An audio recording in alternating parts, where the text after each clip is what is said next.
This NorthJerseySports.com audio report is brought to you by 4 Feet Graphics, the official photography and graphic art and design partner of NorthJerseySports.com. Action photos, collector's prints of NorthJerseySports.com stories, custom player and team posters, headshots, team shots, portraits, and everything else we can think of. Visit our website at 4feetgraphics.com or give us a call at 201-383-2024. 4 Feet Graphics. Get the picture? The following is a special multimedia presentation from NorthJerseySports.com.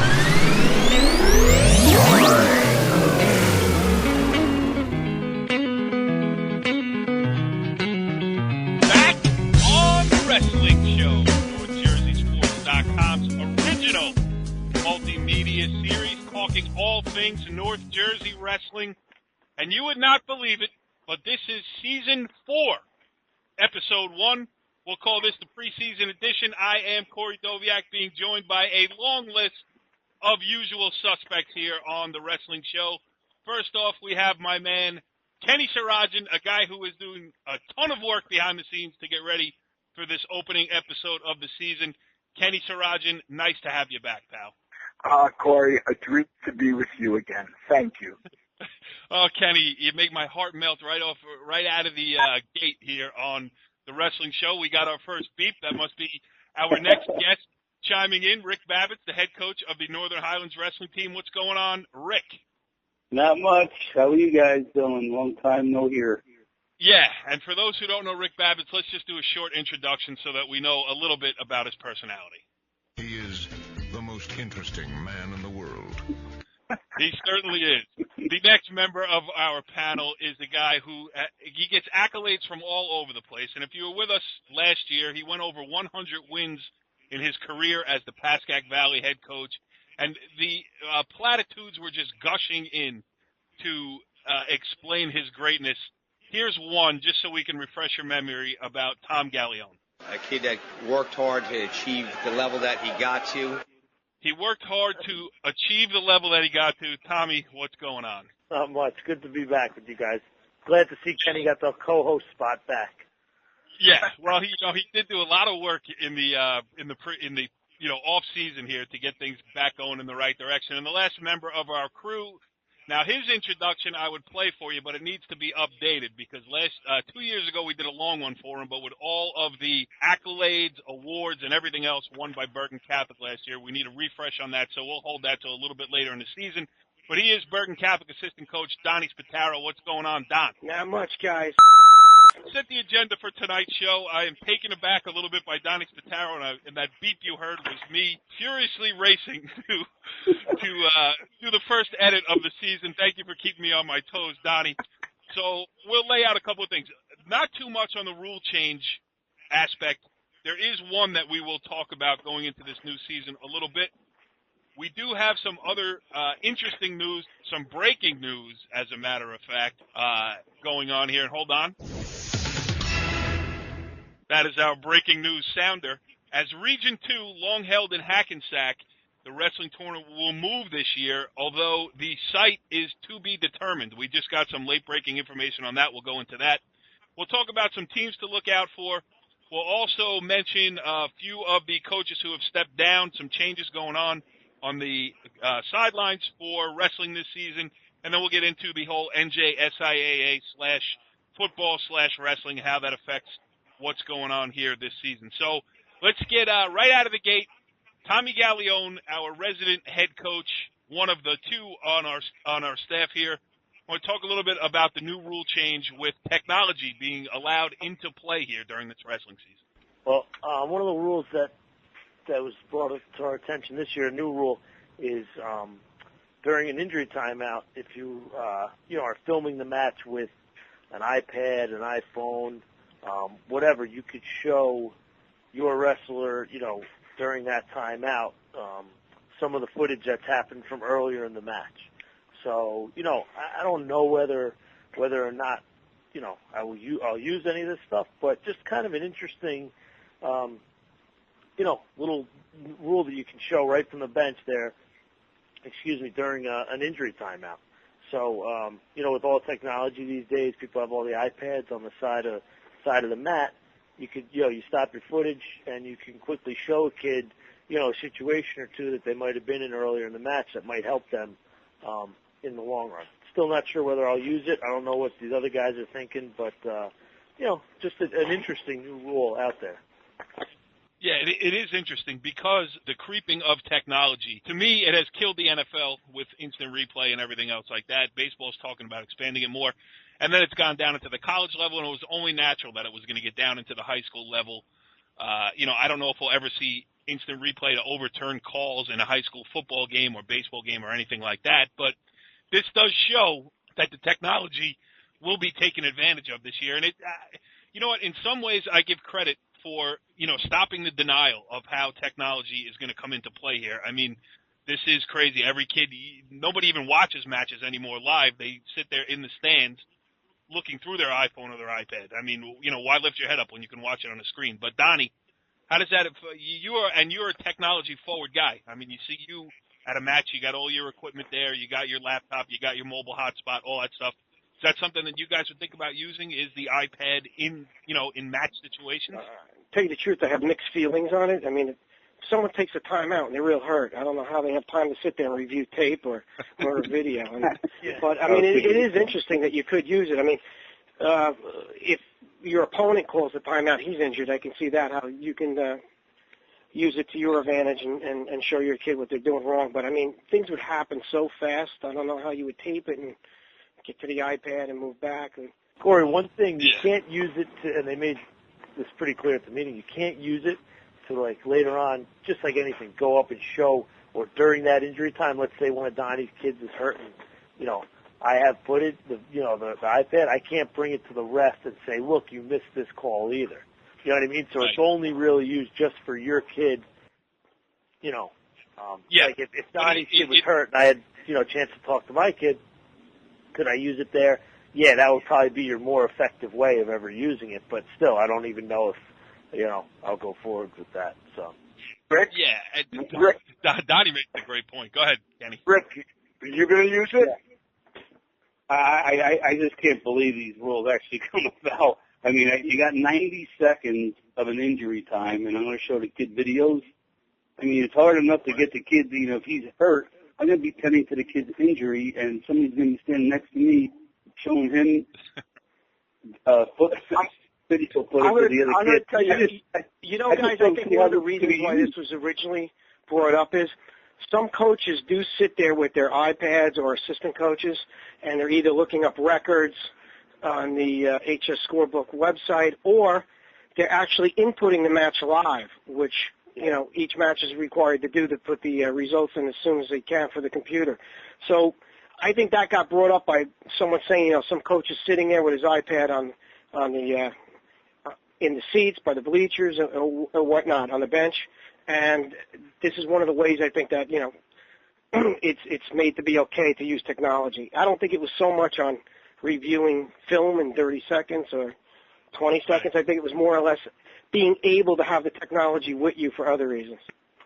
During the injury timeout, look, Jimmy, here's how your ACL exploded into 14 different pieces.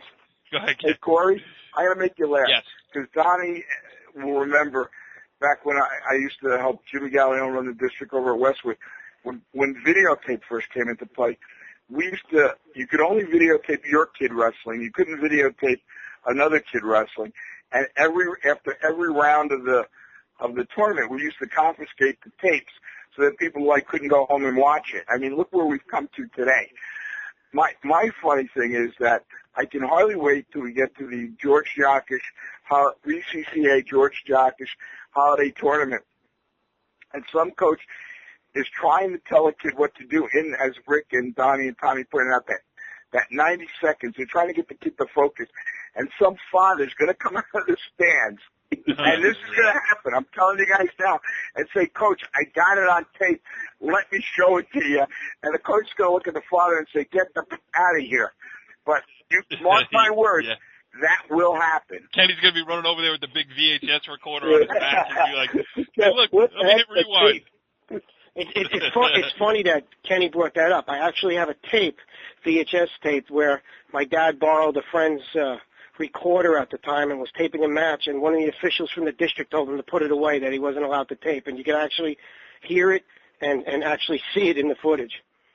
I know, that's what that's the thing is, and like you said, it's not going to be used to, look at controversial calls or anything as far as match related. But once you open the door to technology, as we have seen over and over throughout, not just sports in high school, but in terms of the world, it creeps in. So they crack the door open a little bit, and we'll see where it goes. We'll see if it makes any difference, or if it's even a rule that's meant to make any difference to the way things actually play out on the mat. All right, let's talk about a couple of other things here. And like we said, some breaking news here. Region 2, which is very close to all of our hearts here because it is the one of the North Jersey regions here, and it's wrestled in Bergen County. For years it's been at Hackensack. It was supposed to move to Northern Highlands this year for a variety of different reasons, but we found out just in talking before we came on the air here that it is back open again as Northern Highlands can't accommodate that date specifically for Region 2. Donnie, you are the Region 2 representative. What do you make of all this? Well, it really came down to a financial situation. The NJSA, as it was explained to me, I was down at a state meeting in the spring, and I was pulled into Mr. Timko's office, and we spoke for a while. Chris Marin, who's the region president, and myself, the vice president, and he went over some numbers with us, and it was basically a numbers game. And the NJSA has its back against the wall to be profitable. And Hackensack over the last couple of years, unfortunately, the way things were going was not profitable. So they were looking for a new facility to hold it. And anyone was allowed to bid on it within Region 2.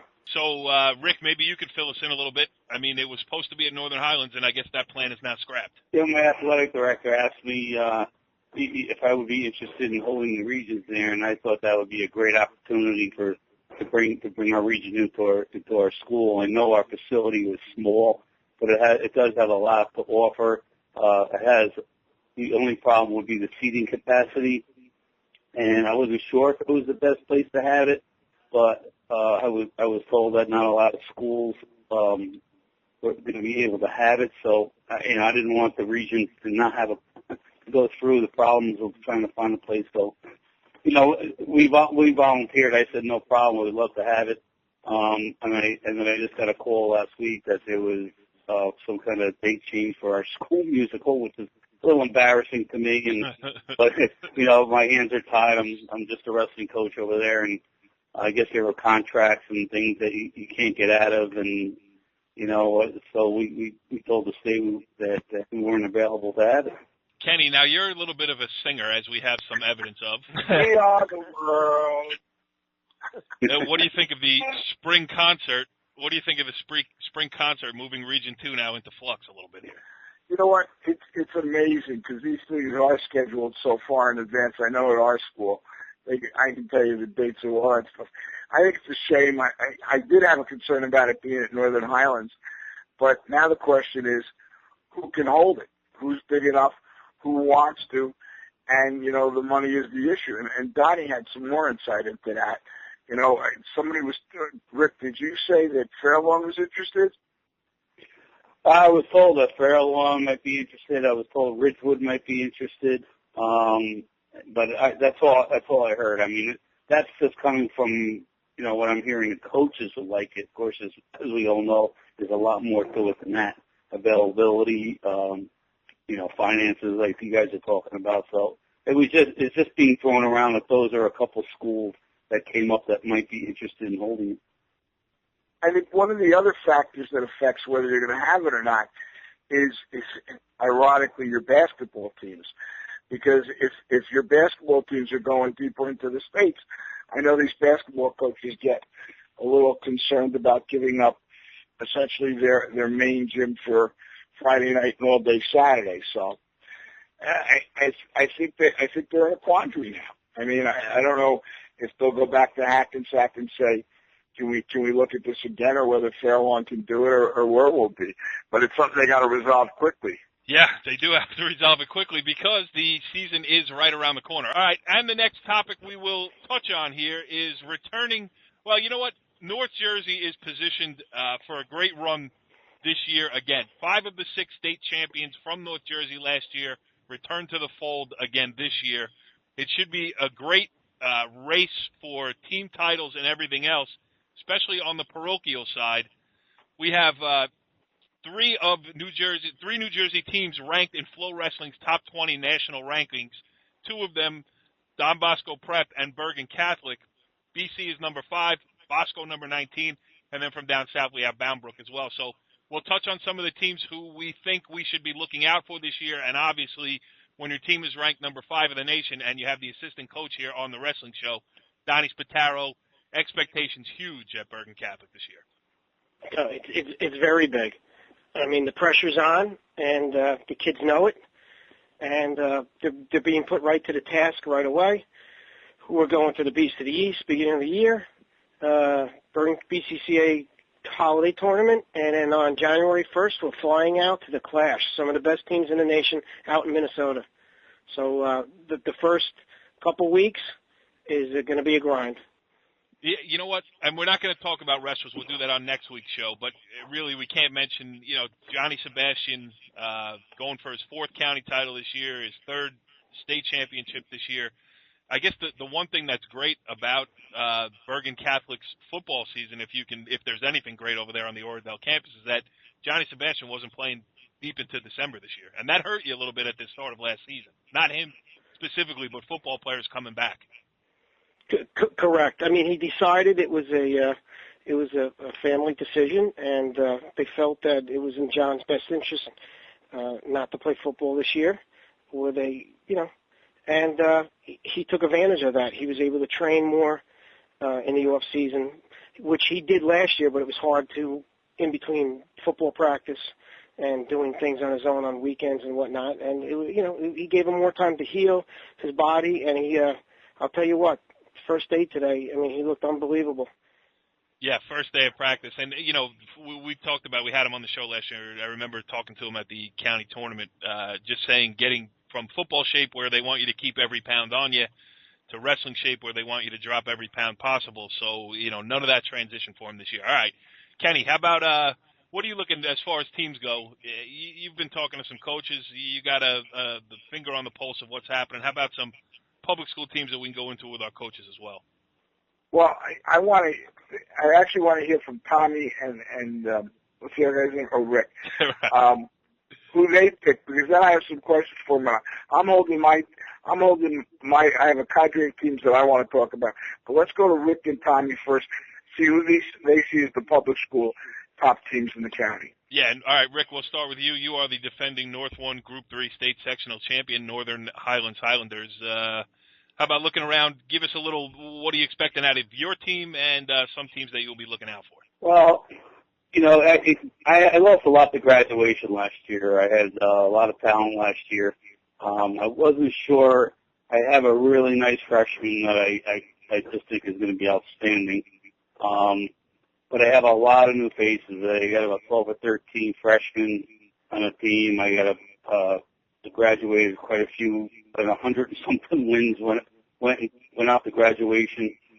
And the senior class I have now was freshman county champs when they were freshmen. But I don't think I have the same team as last year. I think we'll still be fine. I am light in some of the weight classes, but as he's talking to all the coaches, everybody's in the same boat in the public school area. Tough to fill 14 weight classes. So if our talented kids can come up big, as we do have some talented kids, and we can fill in some of these holes, I think we'll still be competitive. Tommy, same thing for you? Trying to get some, fit some square pegs into some round holes? Yeah, it's kind of, similar story. We graduated, a solid, group of 6, 7 seniors. A few guys came in fourth in the region, but, a nice solid group, and it's the same thing kind of Rick said, just trying to fill those pieces. I mean, we have, one day, it was a good day of practice the first day, but, you don't know what you'll really have until, probably a few weeks into the season, make sure everyone's still healthy. But, there's a lot of positives. a lot of good kids coming back, and just got to work with some of the younger guys that are going to get, a lot of varsity experience this year. So. How are numbers for you overall? Numbers are pretty good, about 29 to 30. A little down from normal. Last few years we've been in the mid-30s, but, if we could stay around 28, 30 throughout the year, that'll be all right. But you'd love to see more. But, the numbers just aren't there in a lot of schools. Well, I wanted to go with this is, we look at the teams that are perennial powerhouses. We look at Northern Highlands with Rick and Riverdale and Hackensack and Ridgewood and Paramus. And I see those teams, and I know they're all going to be strong. But one of the things I think we're going to see more this year is there's going to be teams which have 3 or 4 really good guys. And then the question is, can you fill the 14 weight classes?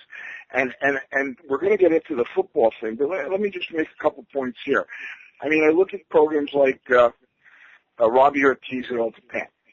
I know he's going to fill the weight classes, and that's going to be a plus to him because I don't think he has obviously 3 or 4 solid kids, but filling those weight classes are going to be different.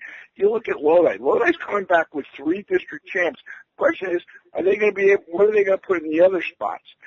Demarest, they have 3 or 4 very good guys. They have Rubinetti. They have a couple other guys. What are they going to be? They have the Lane brothers and Nigro. What are they going to do with the other spots? And I think, look at Emerson. I mean, they got 4 or 5 studs. And then the question is, they're going to be able to fill out the rest of the weight classes. And I think that's the issue that people are going to face throughout the year. So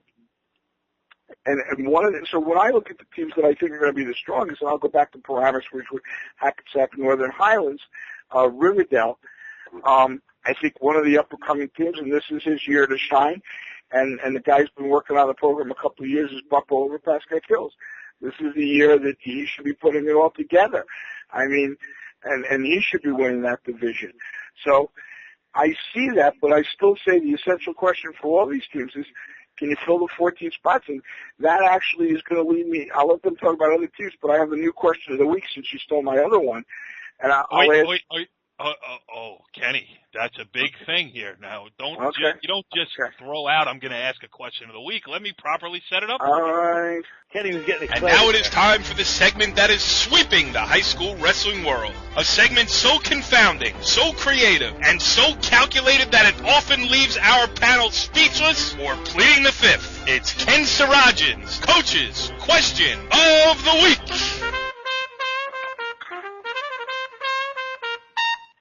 I love the way you waited all right, for the Tommy, Donnie, and Rick. Do we go back to 12 weight classes? Yes or no? What was the question about the 12 weight classes?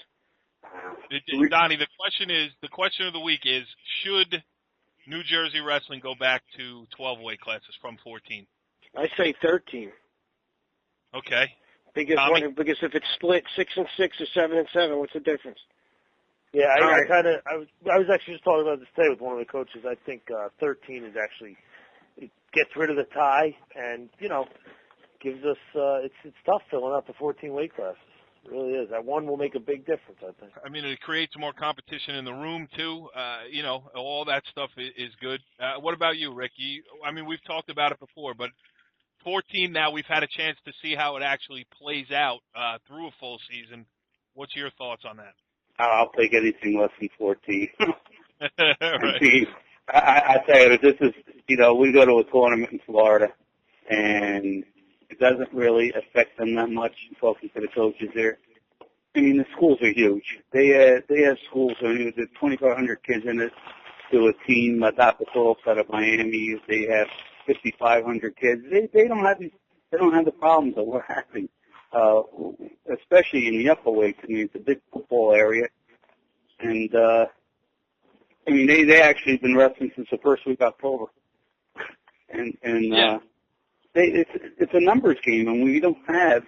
You listen to the size of our teams that are, Tommy said he's down with numbers. I'm down with numbers too, and I'm talking to everybody. Everyone is. It's a tough sport. It takes a lot of dedication, a lot of discipline. A lot of kids shy away from it. And, now you have to try to find all those big kids to come out and do it, and it's just a struggle. You know, we've spoke about this before in the past. You don't want to say it's people down south, whatever, they always say that's a Bergen County problem, not our problem. I mean, let's be honest. Every town basically has its own school district. That's unheard of. You go around the state, and everything's a regional school. Whether you're at LBI, the whole LBI goes to Southern Regional, and then the list goes on. But with some of these schools today, the graduating classes are 70 kids, 80 kids, and it'll get tougher and tougher. And then with the advent of soccer, and then you got to split it with basketball and the other sports. It gets tougher and tougher each year. You see more and more kids going out for basketball, like Rick said. Wrestling's a tough sport. It's a lot of discipline. You got to put a lot of, let's be honest. If you want to be successful, you got to put in some time in the off season. And some kids just don't have the time or aren't willing to do it. So. Yeah, Donnie, it is a federation rule, right? So is that a nationwide? So whatever happens on the nationwide, is there any redress that maybe Bergen County? There's one or two states that elected to stay with the old weights. Like New York is really out of it because they have like a 96-pound weight class or 98. And so they've always had their own rules. I think there's one or two other states that stuck with the old weights, but it is federation, and New Jersey follows federation rules. So there's not much you can do about it unless the federation changed the weight classes again. Okay. Let me just correct myself. It's not. I do not mean it's a Bergen County thing. Because I don't believe that. I believe it's a small school thing. I mean, we're a Group 3 school, and when we go to Florida, we're the smallest school in the tournament. Right. And we're a Group 3, so we're considered one of the harsher teams in Bergen County. I can't even imagine what goes on in Group 1 and 2. I mean, I do know what's going on, but I mean, it's almost impossible. You just open up the paper and see forfeits everywhere.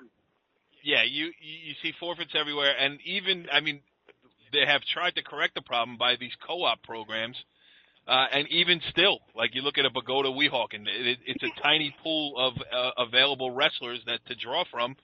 Emerson Park Ridge being together, it stayed a strong Group 1 program together, but though they can't, for all the history that both of those towns have in wrestling, they can't stand on their own anymore, and I see the problem is getting worse, not getting better. So that leads into the next thing. We're going to talk a little bit about the NJSI ruling about football, not necessarily the NJSI ruling, but the vote that was taken on a proposal to extend the football season, which would definitely impact wrestling as, wrestlers would come into the winter sport later.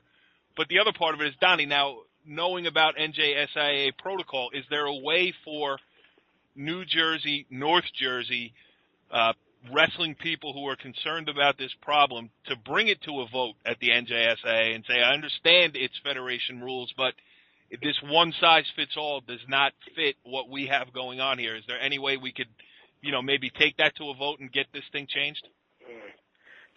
That's a tough question.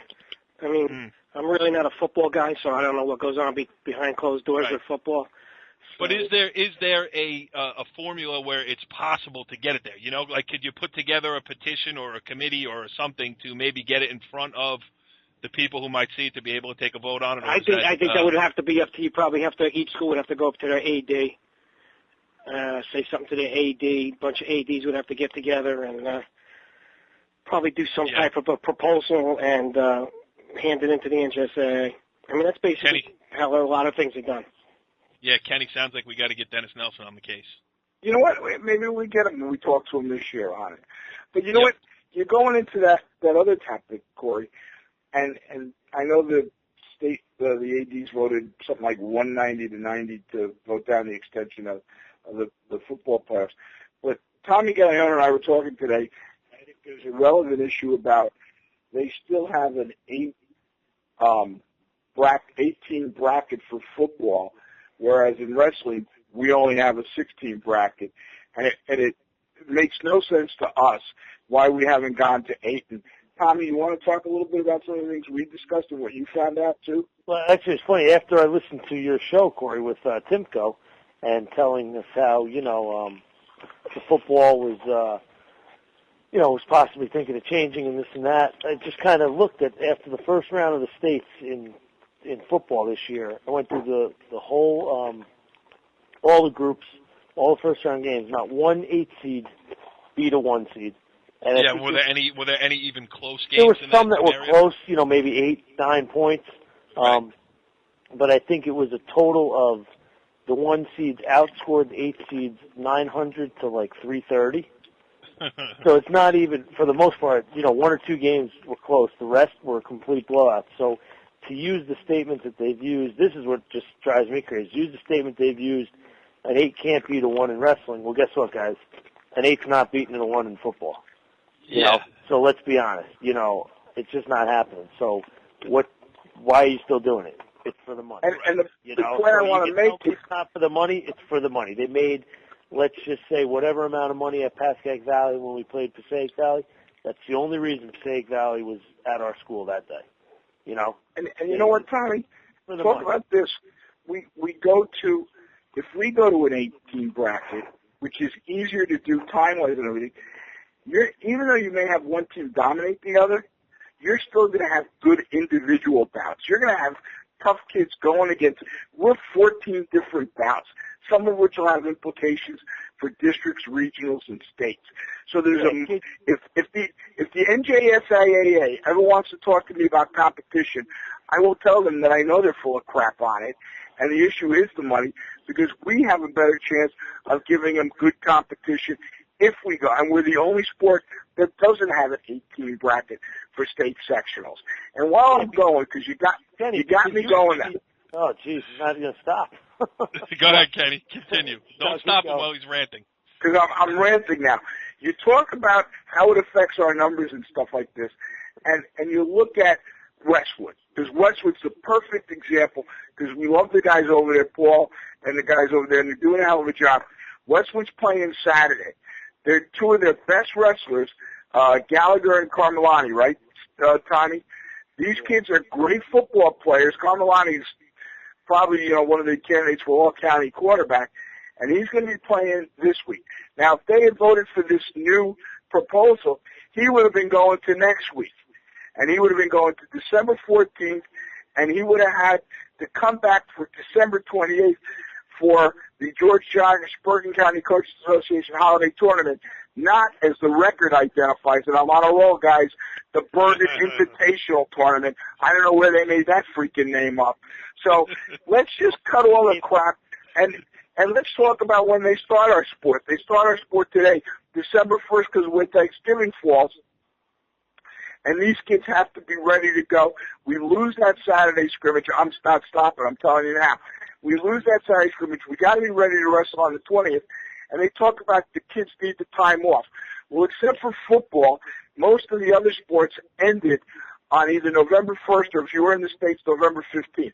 So how much time did they need off when we could be working? You talk about the welfare of the kids, you talk about the health of the kids, where we could be conditioning them and getting them ready. And I'm out of breath, so I'm stopping now.